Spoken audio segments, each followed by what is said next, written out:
So back in 2012, I was approached by Techland, who were just beginning to work on Dying Light, and they had this great idea of adding this competitive multiplayer mode to the game.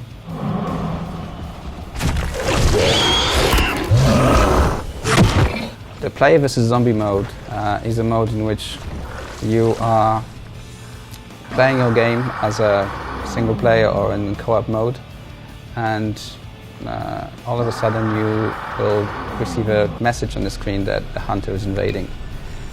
This is an opportunity for you to experience a very different type of gameplay, where one of the opponents in the game, one of the zombies, is controlled by a human being, which adds a completely different dimension to your gameplay.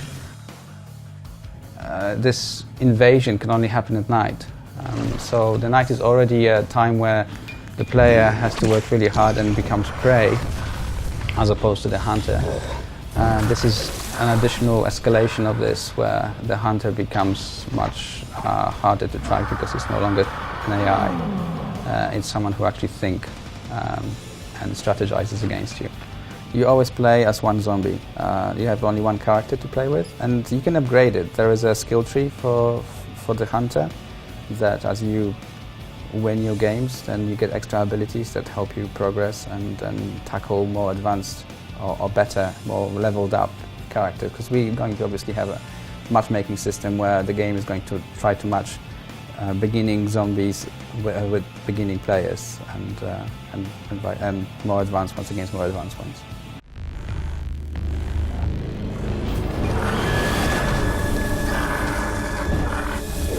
Basically, the story gets suspended while the invasion takes place. The invasion itself is not integral part of the story at all. It's kind of on the side, but we try to make sure that it can happen at any time or at most times during the story.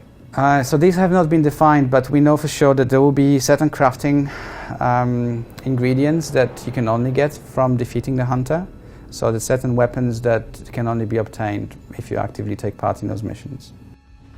The human player has one very special tool whose importance cannot be overestimated, and that's the UV light. That's the only way they can effectively combat the hunter. The hunter is a very agile character that can jump at you from a long distance at moment's notice.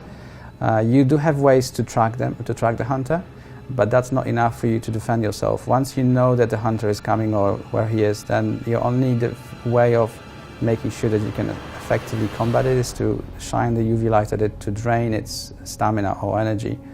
That will eventually bring it to a state where it can no longer jump and rope locomote. We call it rope locomotion, when they can use the tendrils to cover large distances in a similar way of locomoting as Spider-Man. But in order for you to stop the hunter from being able to do that, you have to use your UV light to drain his stamina, and at that point you can actually go into a melee combat with the hunter to finish him off. He does respawn, but your kill means that before he respawns you have this extra time to go after the hives, which is the ultimate way of defeating it. Most recently, we have had a lot of fun from trying to use the environment of Dying Light world in our combat, because that world has been designed primarily with single-player campaign in mind. There are some incongruities between these two modes, and sometimes there's something we have to fix, and other times it's something that benefits our gameplay. So the fun part recently that was cool we found was using the spikes in a game. If you time your attacks against the hunter well, you can impale him on the spikes, and vice versa. The hunter has got this ground pound attack, which sends a shockwave and throws the player a certain distance back, and if the spikes happen to be behind, you get impaled on those. So we've really enjoyed that part. We've added extra camera work to kind of sell this moment and explain to both parties what happens and make it even more awesome. The hunter has this one kill attack called a pounce, very creatively, and with that kill, the hunter can kill you in just 1 pounce, but they need to have full stamina to do this, and just the nick of the UV light prevents them from doing that. So that's why your UV light is so important. So this is obviously the rope locomotion is one part. He also can sprint and jump very high. So locomotion-wise, he's unmatched by the humans. He can basically run around circles around the humans. The hunter also will have spits.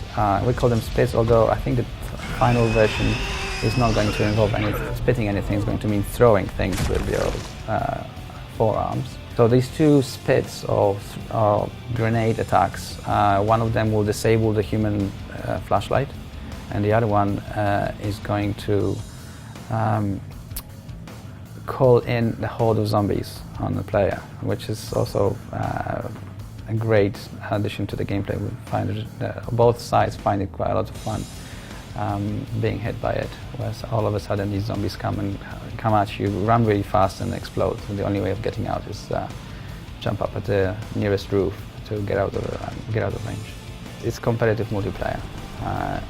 There will be people who play zombie games because they like smashing zombies, but this is an opportunity for them to experience the same smashing zombies in a very different dimension, when one of those zombies can be a human-controlled character, so much smarter.